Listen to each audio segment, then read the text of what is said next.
Yes, hacking APIs. Red and blue make purple, a nicely purple themed deck. Basically, I'm going to talk about hacking APIs from a pen testing kind of process, and then talk about what it looks like as an attacker and what it looks like as a defender. So, quick go. We have a very quick background. I'm going to talk about why attack APIs. Then the meat of it is 3, where we're going to talk about APIs, and then I'll have some key takeaways and conclusions. So, who am I? I'm at Tesauro. I like to call myself a reformed programmer and AppSec engineer. I actually got my big expletive body this high off the ground. I broke 2 boards at once to get my 2nd degree black belt. I was thrilled when I did that. And I lived through it, which is even better. I've been doing OROps forever. Just for, my biases, I'm a Linux person. I like open source, and I write in Go. So those are my biases. If you hear them, now you know. So why attack APIs? Well, APIs are simple, right?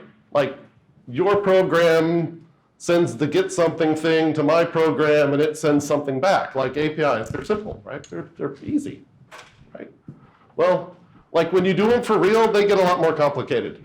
There's a whole bunch of moving parts, right? Because this web app is behind an API, but the same mobile app uses it, and maybe one team is running the API management platform, but somebody else is running the web app firewall, and maybe someone else is running the gateway. Different product teams made these products. Maybe you're reaching out to third-party APIs. So this joke gets complicated really quick. And it's a little bit unfortunate because this is what we think of as API. This simple little A talks to B, yay, it's all fun. But really what it's like for realsies is much more complicated. The other interesting thing, you have a good AppSec program. You're confident. You're doing things right. You've got all these things in place. Well, that's great, but the Venn diagram of AppSec plus APISec means you're missing a lot. There's a lot of really specific things that you only have to deal with in API world that aren't part of your AppSec world. And some things like SCA and a little bit DAST and SAST and threat modeling, those work for both. Those are great. But there's a lot of extra stuff you got to do in an API world, right? That's just different. And you probably don't have experience with it. You may not have tooling that understands it. So I love this picture, right? You're like, I've got coverage. I've got tools. Well, that's great. Man, I hate this screen resolution. You've got your hand catching water. You're catching a lot of it. And hey, if you have a good AppSec program, you're probably doing okay, but you're not doing great because there's going to be some slippage, some gaps, some water getting by. Okay, so it's all about the data, right? We've heard the data is the new oil, right? My proposition is that APIs are the pipes for that data. That's what makes that data move around. So the other reason why attackers like attacking APIs is because that's where the data is. I don't have to SQL inject anymore. I can make a REST request and get that data sent to me, right? Why SQL inject when I can just make a REST call? And the final thing I think that makes APIs particularly interesting is we've had years and years and years of using browsers, and we've gotten pretty good about controls around browsers. Like you can do a fairly rugged authentication of a human being in a browser, right? There's MFA, there's 2FA, there's SMS tokens, there's browser profiling. Like I always come from Linux with a really big screen, right? You maybe come from Windows with a smaller screen, or this guy's got a Mac laptop. We can do that stuff. How do you do that for my Python script? What screen size does my Python script have, right? Does my Python script have a phone that can take an SMS token and MFA? It can't. So why wouldn't you attack these? They have less controls around them, just available, maybe not even deployed. So these are the reasons why I think APIs are really interesting as an attack vector. And then just to kind of cover the bases, right? We have black box testing, which is you have zero knowledge. White box testing, where you have good knowledge, gray box testing where you have a little bit of knowledge, and then crystal box where you know everything, right? And this kind of depends how you want to test them. You may do it in any of these sort of areas. The other thing you always have is pro bono pen testing, AKA people hack your stuff, right? So this is always an option. If you put something on the internet, you get this for free. It's like, hey, it's the take-home version. It's great. So 3 things I think that are important to think about when you think about API security, right? One thing, you just got to know what you have. And I would call that API security posture. You can call it inventory, whatever you want. But it's understanding all of the APIs you have, because guess what? These things grow like mushrooms after rain. They just show up. And then who's calling it and what data does that send back and forth? Because as a AppSec person, I got to make decisions about where I can use my limited resources to do something with these APIs, right? And if I don't know what I have, I'm doing at best guesswork as to where to apply those resources effectively. Runtime security, this is monitoring, right? Watching the traffic, looking for anomalies, reacting to those anomalies. And then testing, right? And for me, API security, I really don't think about SAST very much because it's source code. And SAST has source code covered, SCA has source code covered.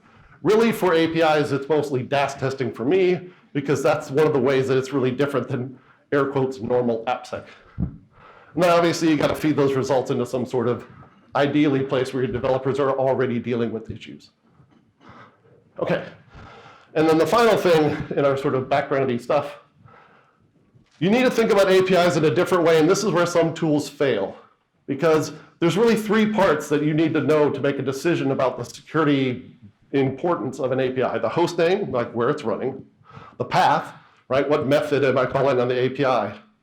And then the method, the HTTP method. All those are very important because a GET request for all users, right? Give me a list of all the users. Very different security context than a delete to all users, even though the host and the path are the same.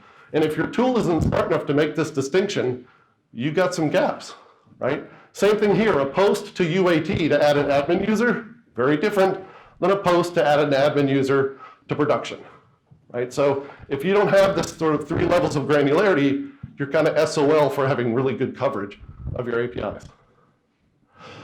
Whew, okay, I'm doing good. That's my APIs. I'm through with the beginning stuff. I would happily, do that. This one? Is that vodka? Is that vodka? No, but it should be. It's regrettably water. But I need that. Woo. We good? Okay, perfect. Yeah, no problem. So let's talk about attacking APIs.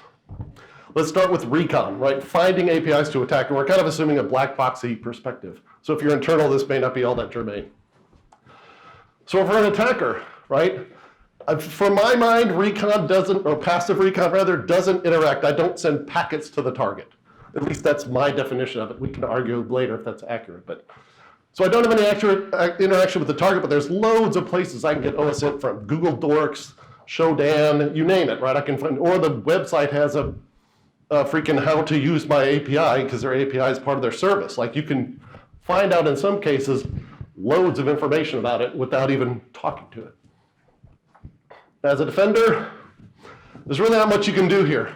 Particularly if you sell a SaaS service that has an API, you kind of want people to know how to talk to it, so you can't really hide those docs. You do want to advertise your API. And if you look at these getting started things, the better ones have curl and postman and all these other examples to make it easier for devs to interact with it. So what do? Well, hey man, you're kind of stuck. You will find for some of our vendor products, we'll have API docs behind a login, which is, I guess, good. It's frustrating if you're evaluating that product, so I don't know how I feel about that one.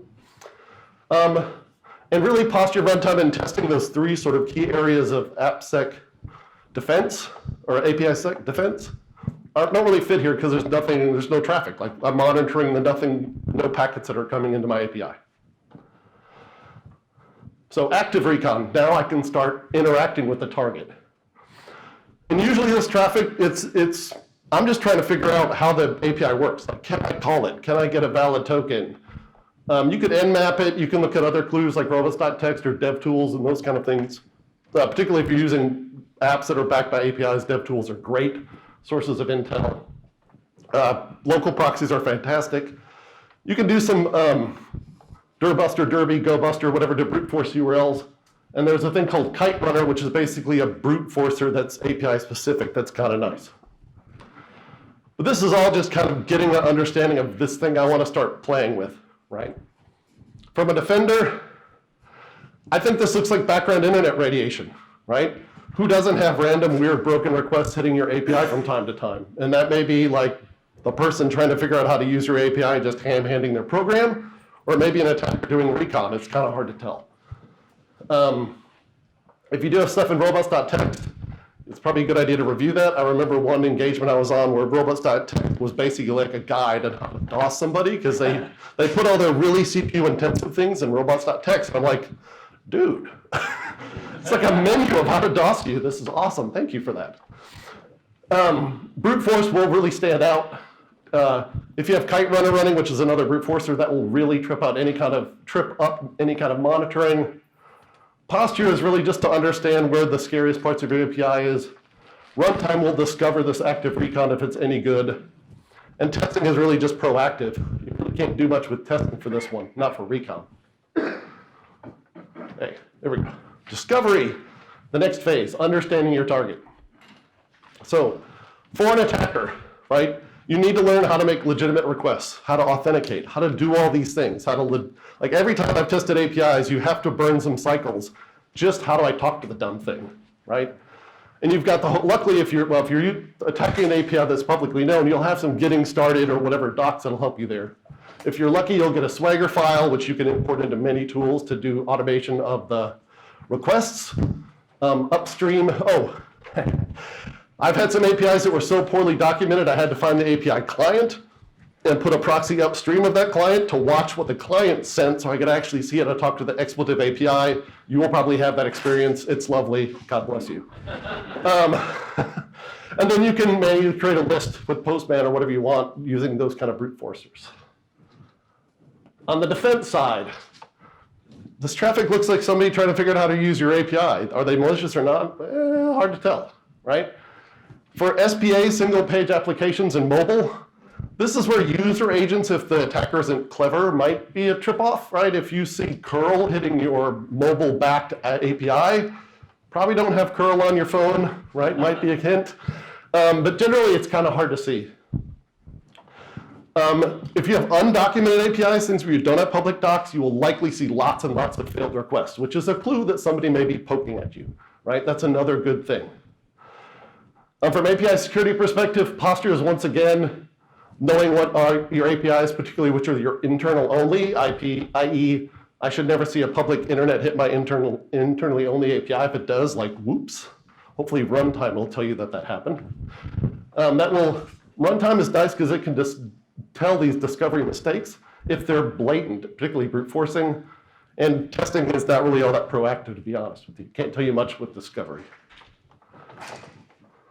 Come on, there we go.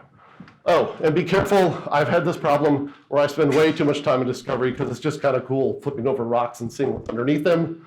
So be warned, this can be a time sink if you are actually doing testing. Sometimes it can be a time sink because the API is just an awful thing, too. Okay, yay, the exciting part of the portion, the attacking of an API, right? This is where you get to be malicious with the APIs. And to break up all the malicious things I can do, I grabbed the OWASP API top 10.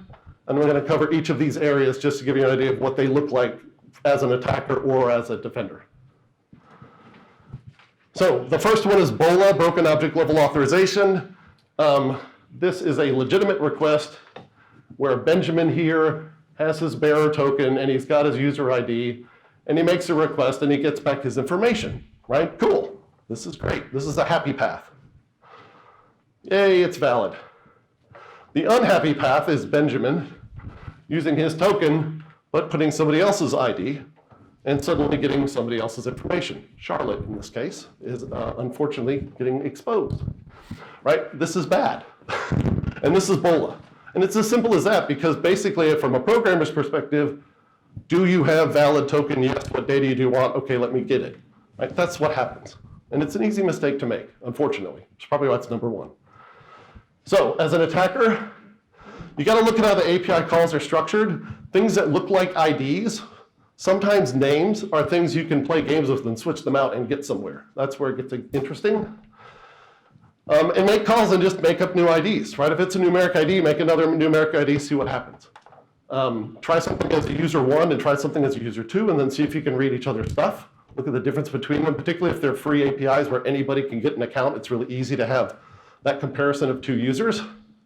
And then look at response differences, 404 versus 405. Sometimes time to respond can get you. Very rarely I've seen length of response make a difference, but it can. That's kind of an outlier. And then on the defense side, Unfortunately for BOLA, you need really deep inspection. I need to understand that I gave you my token asking for somebody else's ID. And I don't see a WAF in the time constraints it has to make a decision being able to make that decision. I just don't see it happening, not well. So I generally think WAFs aren't going to do much for you here, because it looks like a legit request, right? The JSON's fine, the IDs are all within range, everything looks good.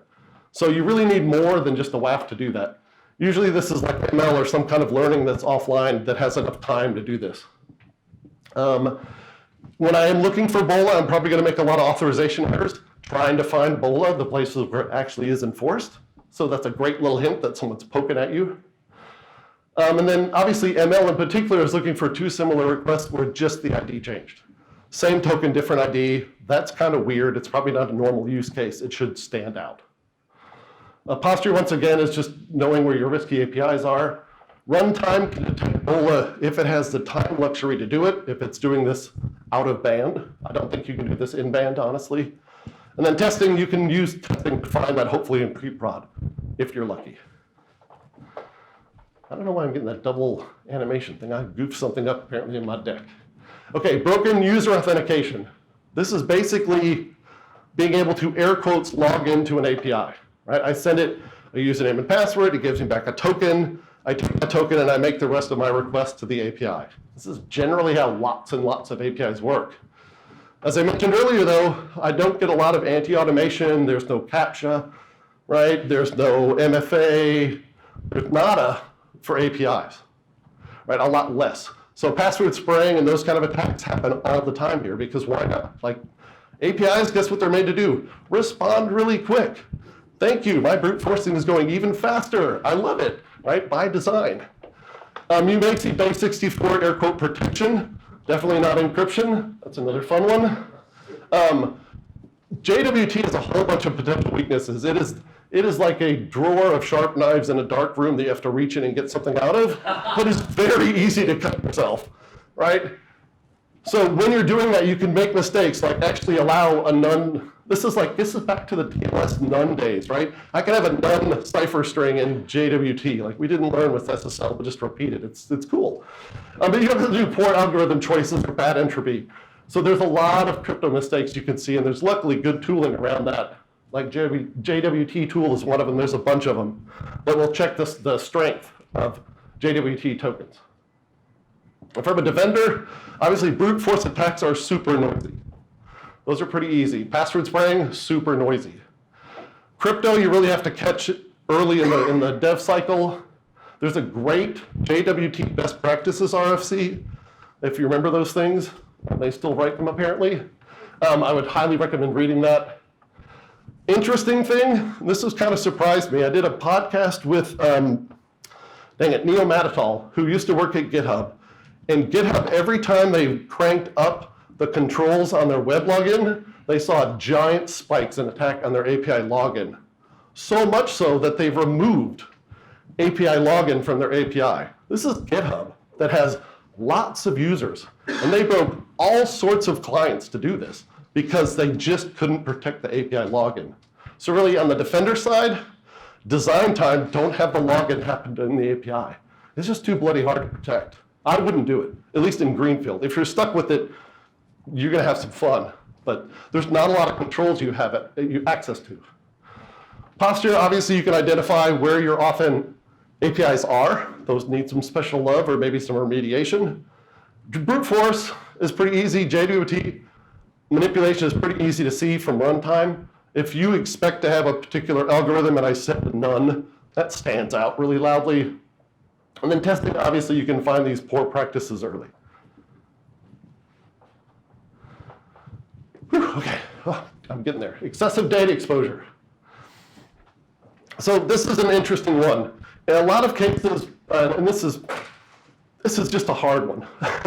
Because as a programmer, you want to go fast, you want to get the stuff out the door, you want to meet deadlines.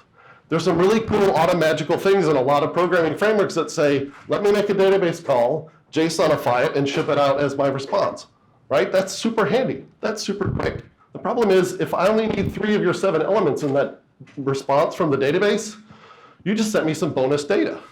And that's what excessive data exposure is, right? I am doing something that is getting extra information and assuming that the client is just going to throw it away. So mobile apps, really good for this, right? Because mobile apps, the only thing that's ever going to talk to my API isn't the hacker with curl, it's going to be that mobile app, right? So hey. So for APIs, this is why I really like mobile or web-backed apps. They make a lot of assumptions about who the client will be, which are unsafe. Things like profile page, external metadata, linked users, those are all places that tend to be verbose in their responses where you can find some fun stuff.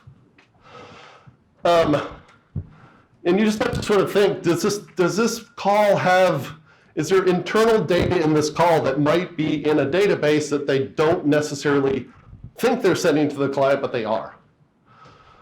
And this is very time-consuming because you sort of have to read the data and understand the structure of it in all the responses. So this can be a bit of a time sink as an attacker, but really nice when you find that one that gives you the keys to the kingdom with just a normal request. It's beautiful. Yeah, and these are single request attacks, right? I just see a legitimate request and a legitimate response come out. Really hard to monitor that. Like, oh, look, it's working as designed. We should throw the panic button, right? Doesn't work. SAS can definitely help here to avoid those kind of two JSON things that you can do, those automagical data conversions. Actually, ideally, if you do this really right, you'll have one set of data objects for your internal data and another set of data objects for the data you expect throughout the API and functions that move data from one to the other. So everything's like ridiculously explicit, but that's more time, so it generally doesn't happen. You cannot rely on clients filtering data. Oh, and I already said that one. Yay. So posture definitely can show where sensitive data is, or larger responses. You still have to do a little bit of human brain filtering to find out if those are interesting large responses.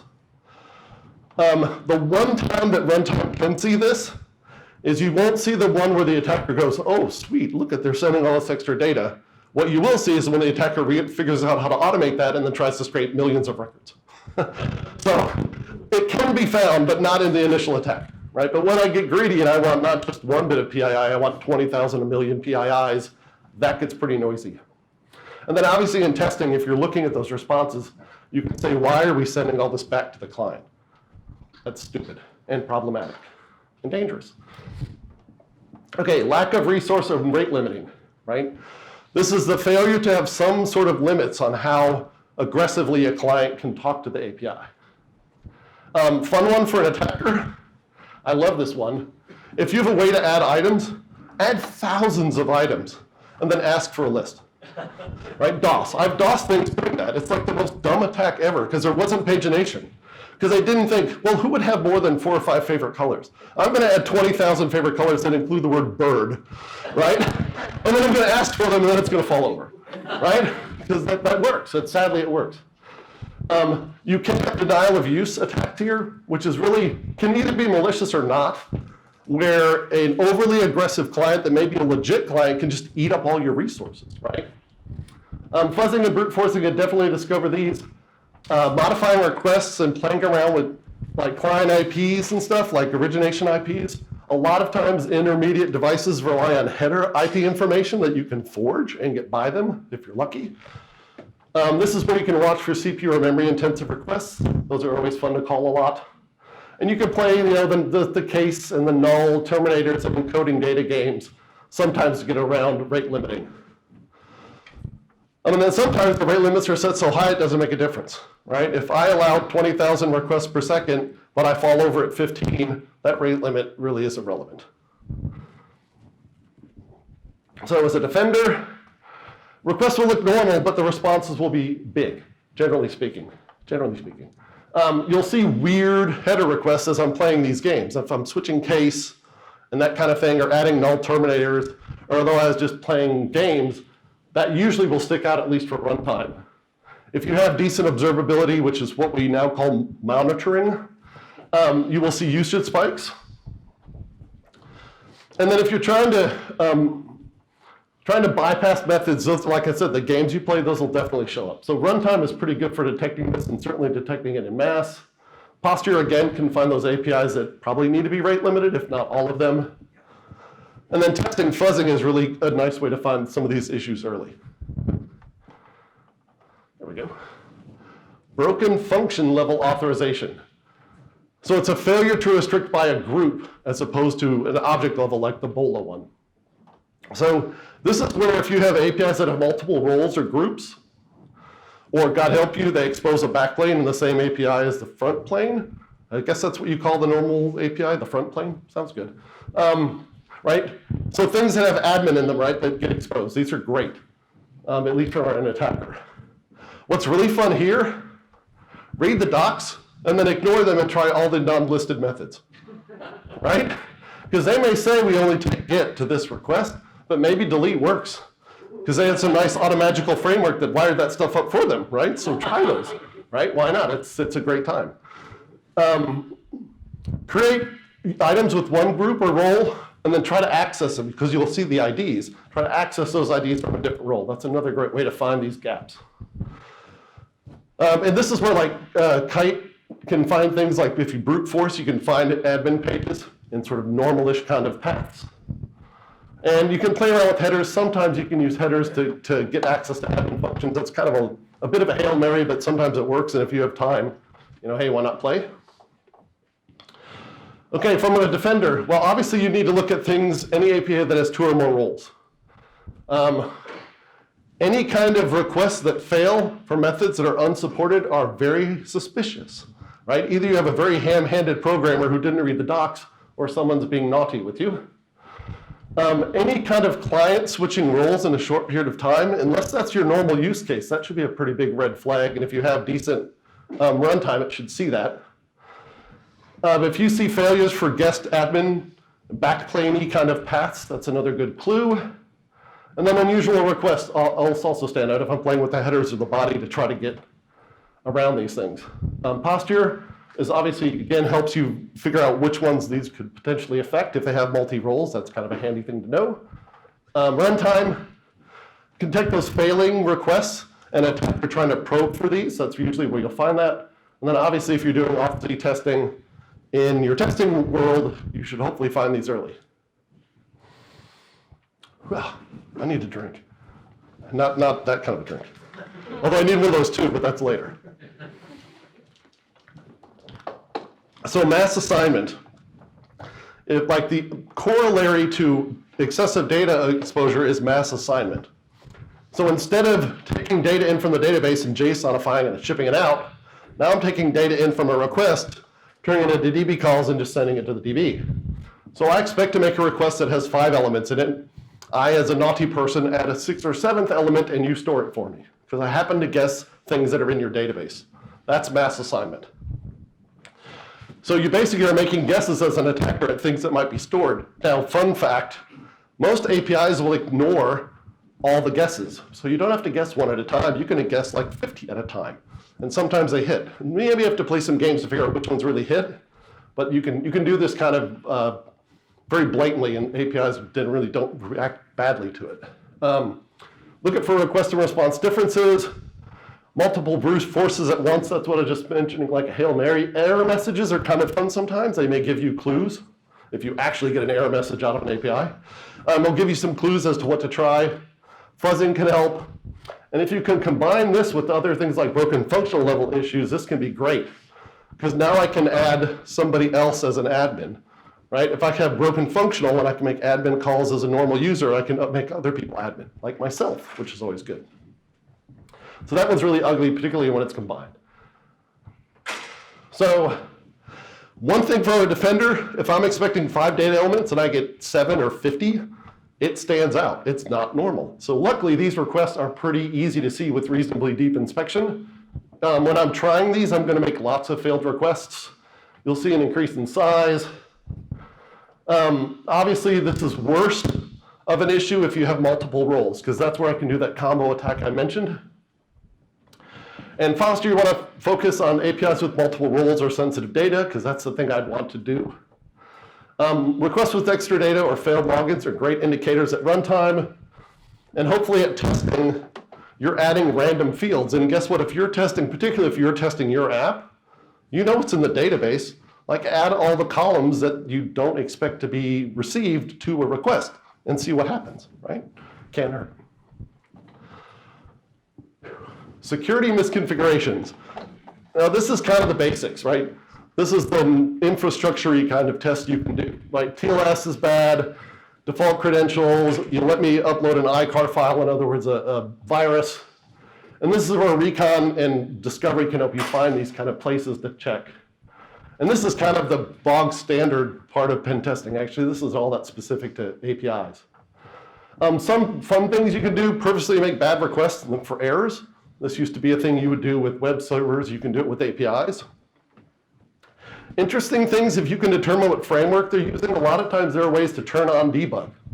So if you can figure out what framework they're using, do a little bit of time researching how to turn debug on for that framework and see if you can turn it on, because that's fun. And then watch out for intermediate devices, right? There are things like WAFs or gateways or stuff in line. Sometimes those are, depending on the scoping of your test, those may be in scope and those can also be misconfigured. And if I can own a WAF and let me in, maybe that's a good finding. And then internal functions with things like xremote, adder, and those other headers that say what your IP is, right? If I can add those and get that into the API, sometimes I can bypass other restrictions like WAFs or whatnot. So from a defender, this is kind of the stuff you did with Nessus or any kind of infrastructure-y kind of scanner. Passive monitoring, we'll kind of see games played with headers, but a lot of the stuff doesn't look that crazy. And if you do have a lot of malreformed or errors in a particular client, that's also another clue that someone is poking at you. Posture is, once again, we'll show you weaknesses for configuration. Runtime, we'll see those errors or malformed requests. And then testing, this is just basic testing. Like, this should just be done. I shouldn't have to explain it, but you get me. Oh, there we go. Injection, yay. It's like web apps all over again, right? Except for now you have more fun places to add them, right? Tokens, APIs, headers, anything in the body. Recon can be interesting. If you can get error messages out, you might know what kind of injection is worth trying. There's fuzzing lists like the sec list. OS Testing Guide has a bunch of them. Second order injections are fun. I had one when I worked at Rackspace where quite literally, and this was just dumb luck, person one was testing an API. Person two was testing a backend web, like a web administration panel. Person one is injecting and getting nowhere, just 200s all day long. Person two gets an alert with the string that they didn't put in anywhere, like alert whoop. They're like, wow, oh my God, did we get owned? Like, what is this? So we had a huddle, and it turns out that no, person one injected whoop. And it went through, not one, 6 systems before it popped in for the web admin panel. Sat in a bunch of worker queues, got rid of the databases, got rid of the databases, put in a different worker queue. 6 systems, whoop, second order attacks. They're awesome. That was a fun one. Good day at Rackspace. So obviously for a defender, this is just the standard input validation and output encoding. If you see a lot of failed requests, that's an idea that someone is trying injection. Honestly, WAFs are not bad at finding injection things because they're good at string matching, and usually you're using the same kind of strings for testing injection. An interesting thing, I didn't mention this earlier, overly trusting east-west calls. So there's 2 ways to talk about API calls. North and south, if you hear that call, there's usually like public internet to an IP or an API that's internal. East-west is API to API. And a lot of those are super trusting, right? Why would my friend and brother, coworker written API ever send me bad data? Well, they will and do, unfortunately. That's how you get through 6 systems and pop out somewhere else. Obviously, runtime, the surge and invalid or or malformed requests. And obviously, hopefully your DAS testing, test for injection, this is hardly rocket science in terms of problems with apps. Okay, improper assets management. This is knowing what you have. This is that API posture idea I talked about earlier. Well, as an attacker, you really can't do much here. Obviously, if you find a bunch of misconfigurations, that's a clue they don't know what's going on. If you find undocumented hidden APIs, that's another clue they don't have an inventory. You will see a lot of times a fun one, if an API has v2, right, that they have in their documents, just change 2 to 1 and try v1. Right? Maybe they never retired that sucker. That can be kind of fun. But basically, you know they have bad inventory management if your pen testing was fun and easy. right? That's just unfortunately the truth. There's not really a way to test for this, except for just to see it and how many results you get. And a defender, well, you just got to know all your APIs and classify them. API gateways are pretty good. A lot of times API gateways only enforce north-south, not east-west traffic, so that can be a gap. You have to understand public versus internal APIs, obviously, where you don't want public IPs to hit. And you just have to have a solid posture management going on for this one in particular. If you're nice, if you're lucky, your runtime can actually tell you what your inventory is if they talk to each other and they're good tooling, right? Which is great because now I don't have to, God help me, get a spreadsheet out and talk to developers and make a list that's outdated by the time I'm done. I have runtime writing it all the time for me. And runtime can tell me cool things like, by the way, this new API call that I've never seen before showed up last Tuesday at 4 p.m. Is this interesting? I don't know, but at least you know it. So runtime is super handy when you mix it with posture. And testing really doesn't do much here. Okay, insufficient logging and monitoring. So as an attacker, you can fuzz all day long and nothing happens. That's kind of a clue. This is also when we have to infer this. And I've done attacks that were just ridiculous. I put an alert script XSS into a phone number of an API and got a 200 back. Like, I don't even think I can make this thing happen on my phone, right? How do you call a script? I don't know. But it took it and it gave me a 200. Like, it's just kind of sad. And you would think they would at least log that or notice it. But so as an attacker, this is basically, you can send all kinds of crap data to the API all day long and it just smiles and sends 200s back. And you don't get blocked. Like ideally you should get blocked or something, right? De-off my JD with D token or something, but you'll find that that doesn't happen. As a defender, like you think everything's great. No attacks today, we're not monitoring, but everything's awesome, right? Oops. Another like a sign of this is you have problems with the API and they're really hard to diagnose. Like you don't know because there aren't any kind of logs to go through, even for functional issues. And then unplanned downtime or resource consumption obviously is another clue you might want to start logging and maybe even monitoring. Posture can tell you what things you really want to log. Monitoring, this is what monitoring is, like runtime is monitoring, so you obviously should have that. Testing at best can kind of tell you that your logging is working, which isn't a bad sort of validation, but I wouldn't make this a regular thing, right? Turn on logging, be root to your API via testing, and make sure that stuff shows up there. And then you're probably done. Okay, whew, bonus material. Where am I in time? Oh, I'm doing pretty good. Dang, that's better than I thought. Okay, these are things that didn't fit nicely into the top 10, but I still wanted to talk about, so bonus material. Fuzzing, right? I kind of talked about this a little bit, but sometimes it's just, you will get lucky by just throwing random crap at APIs. Surprisingly, it works, right? Things like extremely large or small numbers, negative numbers where they expect positive, decimals for integers, letters for numbers, right? Just play type games, right? Control characters are fun. Non-native, like not American characters are always fun to throw in. Target fuzzing strings can be fun, and then look for things like response code size, timing, or error messages coming out. And that's a hint, like something's wonky going on in the back end. Obviously, as a defender, lots of requests from a single client in a short period of time probably means fuzzing.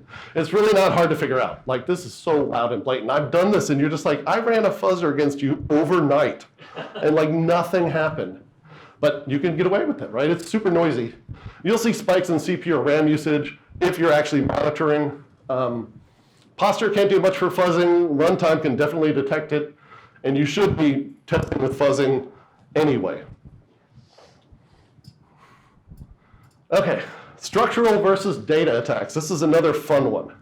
So I've noticed when testing APIs, there's sort of two ways to think about testing. And particularly this is really concerning the body of requests, right? You have structural attacks. Well, let me back up. I'm going to say data first. You have data attacks, right, where I'm substituting out your name for, or even better, a phone number for a script XSS, right? That's a structural attack, or a data attack. I'm swapping out data. I'm injecting like naughty data into data points within a validly structured piece of response body. What really gets fun And this is great. QA tools will do this for you, Postman and stuff like this. You can automate the heck out of this. It's kind of nice. But where it really gets fun is when you do what I call structural attacks. This is just being flat crazy. Like my favorite one was 32 megs of space injected between two XML tags that took out a service. That is a valid XML document. It's just really stupid, right? But it works, right? It's amazing. So repeat pieces of the data structure. I remember one that I was able to get really confused by just having multiple of the same XML tags submitted. And it was interesting because the behavior was just whack. It would take the first one, then it would take the fourth one, then it would take the last one. I had no idea what was going on with that API, but it just lost its mind with multiple elements. I couldn't do anything with it, but it was just kind of fun. Non-printing characters, adding tabs or null characters, take out portions of the data structure and see if the thing loses its mind. And unfortunately, this is something you have to do by kind of manually crafting requests. Like you can do this in Burp, obviously, or Zap if you catch that request, or you have to write some code to manually create the HTTP body, but you can't do it with like air quote normal tools because most normal tools want to put normal structured data. So you have to do some customization. And QA tools won't help you here. GraphQL. So GraphQL is a special, neat, new, fancy, it's going to solve all of our API problems technology. And we're still going to be employed next week because it has problems. But most of these things are the same. Like Zap has a GraphQL plugin. Burp Suite obviously works for this. Brute Force Recon is the same. Interesting things with GraphQL. There's this idea of inspection where you can say, hey, API, what's your schema? What stuff can I ask you? And it will send you that back. It's really nice as an attacker to know exactly what you have in the database, in essence, right? And that's what that gives you. So often those will be disabled, which means I don't know what I can make requests for, which makes it harder, but a lot of times they're not. So that can be an interesting source of sort of recon. And in GraphQL, the clients say, this is the data I want. Unlike REST, right? Where REST is, here's the structure of what I want, and you give me back a response. And it's very structured and normalized. GraphQL is like a SQL query, right? Select star from yada, yada, yada, and get back whatever the database says. It's really cool from a developer client productivity perspective because you're not locked to versions of the API. But it's also awesome from an attack perspective because Facebook has had all kinds of issues where people could make requests of the Facebook GraphQL thing that they didn't expect. And I said all that. There's a great damn vulnerable GraphQL application if you want to play with GraphQL. Play with that, have some fun. Unfortunately, I did not go through all of GraphQL because I'm already kind of tight on time. So please Google GraphQL. So, conclusion. I think I'm going to finish this on time, which is awesome. Takeaway for pen testers, right? If you have knowledge of how to test web apps already, you're pretty far along, right? You just don't get a UI, right? But pretty much it's the same. So a lot of the stuff you know, and if you don't know, look at the OWASP testing guide. You can learn a lot of this stuff pretty quick. There are some special tools and knowledge you need to know for APIs. I have more on that in a bit. And then there's lots of gaps in AppSec controls. So this is likely to be a highly productive area to test going forward for quite some time. Not that web app testing isn't productive anymore, it still is, but this is even more productive. If they have their game together for web apps, they probably don't for API testing. So on the tools, I created this page on the OWASP website. It lists all of the API security tools I could find. I'm sure I've missed some. I'm happy to have additions, or it's on GitHub. You can do a PR, and we will gladly accept it. Several people have.